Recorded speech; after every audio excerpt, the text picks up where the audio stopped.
there is something we can't do without. Man can't do without it. Animals can't do without it. It's very, very, very vital. When you take it out of this life, everyone will be dead. So it's very, very vital in the universe.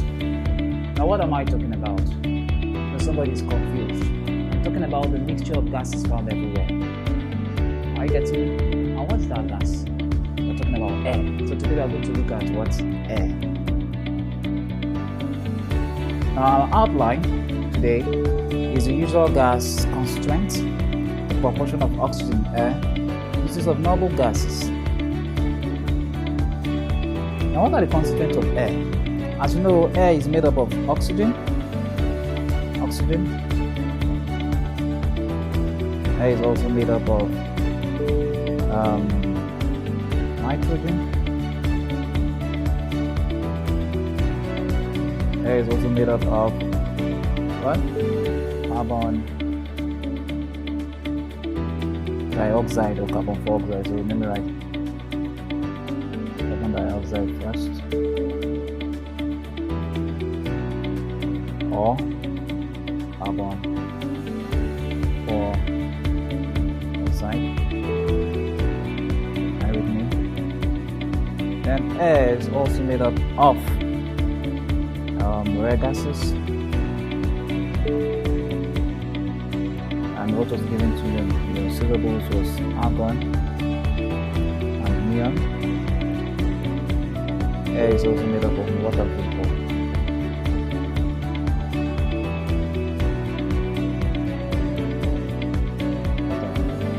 Now the percentage of oxygen is made up of 21% in air.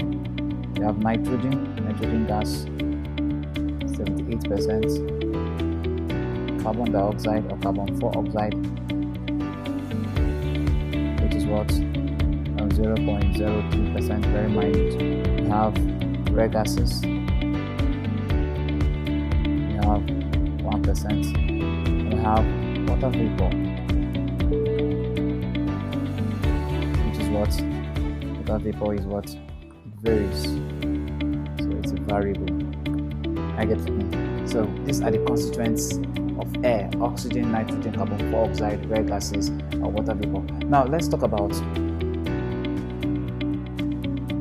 the evidences of air, the reasons for the existence of air as a mixture. One, the constituent of air can be separated by physical method. Now we know that air is a mixture of gases found everywhere. And when we talked about element, compound, and mixture, it's a mixture is a combination of two or more constituents that can be separated by ordinary physical methods. And what we have there, the constituents of air, which are mixtures, can be separated by physical method. If all the appropriate proportion of each of different constituents of air are mixed together under ordinary conditions, there will be no chemical reaction. So if you mix this together, it will not give you any chemical reaction. So there is no chemical reaction. That's what I was talking about. When you mix the constituent of air together, it will give you no chemical reaction. So air cannot be represented by a chemical formula, but it has slightly variable composition from one environment to the other. There is no chemical formula for air. I get it. It has no chemical formula. That's why when you mix them together, you can get the constituents of air, gases. You can't get any chemical formula. But it has slightly variable composition from one environment to another. That's its composition from one environment to the other. There is slight, variable, slight variable. That's what it has slight variable composition from one environment to another. Now, after the separation, the constituent of air still retain their individual properties. For example, carbon dioxide can still turn lime water milky. You get me? So after you separate the constituent of air, now if I have air and I take out oxygen, I take out carbon dioxide, I take out different constituents, I get to still retain their what? Properties, individual properties. Like carbon dioxide, for example, we know that carbon dioxide turns lime water milky. So when you separate it from air, the properties doesn't change. You can still turn lime water milky. And oxygen can oxidize copper to what? Copper 2. So oxygen oxidizes copper to what? Copper 2. When I have C plus O2, I will give me CO.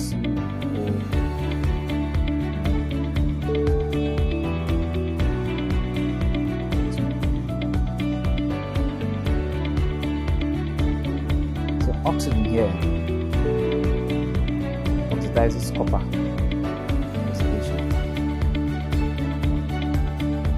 Copper to what? Copper 2. So the chemical properties doesn't change. Now, separation of air components. Now, if air is liquefied at a very high temperature and pressure, pure nitrogen and oxygen can be separated out at different temperatures by fractional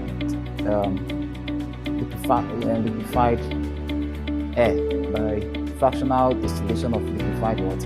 Air. Now remember we did fractional distillation of air when we did production of nitrogen, commercial production of nitrogen and oxygen. I would say they can be produced commercially or industrially by fractional distillation of what?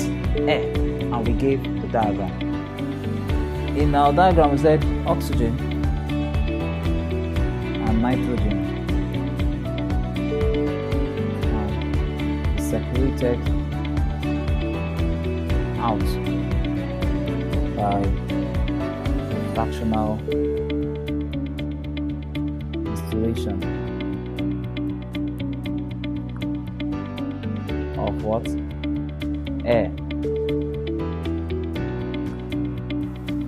Now this happens that as we explain the fractional distillation of air. Now when you check other previous topics on production of nitrogen and production of oxygen, so I won't emphasize this here more, you'll find out something that this air was first passed through caustic soda. It was first passed through caustic what? Soda. The passed through caustic soda solution. Now what is it removing? Our first constituent.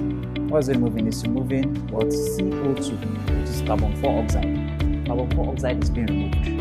I get it. Then next, when it has passed through caustic soda, the nitrogen and the oxygen gas, O2 and N2, are compressed. At high pressure. Are compressed at high what? Pressure. And at that point, turned to what? Liquid. So, first of all, the air is passed through caustic soda. So the function of caustic soda is to what? Separates the what? Carbon dioxide. It removes it. So when it removes carbon dioxide, you know that what is left are other constituents like what's the name? Oxygen, nitrogen. Are you with me? Now, when it now gets to the fractionating column, or before it gets to the fractionating column, the air gets compressed. And when it gets compressed, the gas now becomes liquid. So oxygen and nitrogen gas now gets liquefied and it gets to the fractionating column. So when it gets to the fractionating column, what happens? There is going to be what? Separation. The liquids and the liquids separates. Liquid what? Separates into nitrogen and oxygen.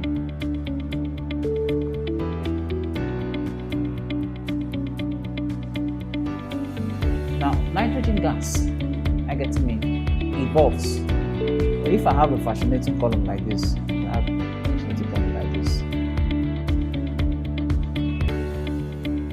This is our fractionating column. So I have a mixture of nitrogen and oxygen gas. I get to me. So when you get to the fractionating column,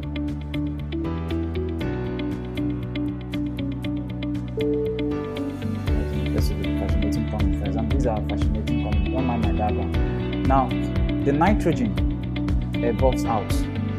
It evolves at minus 196 degrees Celsius. Between 193 to 196 minus 1. Between minus 193 to minus 196 degrees Celsius. So the nitrogen gas evolves out, goes out. Now, when it goes out, it's leaving what behind? It's leaving the oxygen gas. It boils and it's released here. It boils at minus 183 degrees Celsius and is tapped off. So you can see that nitrogen was taken and what? Oxygen was what? Taken. So the air is first passed through caustic soda, which is sodium hydroxide solution, to remove what? Carbon 4 oxide. Then the O2. The oxygen and nitrogen gases remain are compressed at a high temperature, at a high pressure rather, and are turned into liquid as they approach into the fractionating column. So when they get into the fractionating column, what happens? The oxygen and nitrogen separates each other. The nitrogen evolves, goes out at minus 196 degrees Celsius, while the oxygen boils and is tapped off at what? Minus 183 degrees Celsius. So you can see that nitrogen was separated, oxygen was separated, and what? Carbon 4 oxide was also what? Separated. So that is very, very important.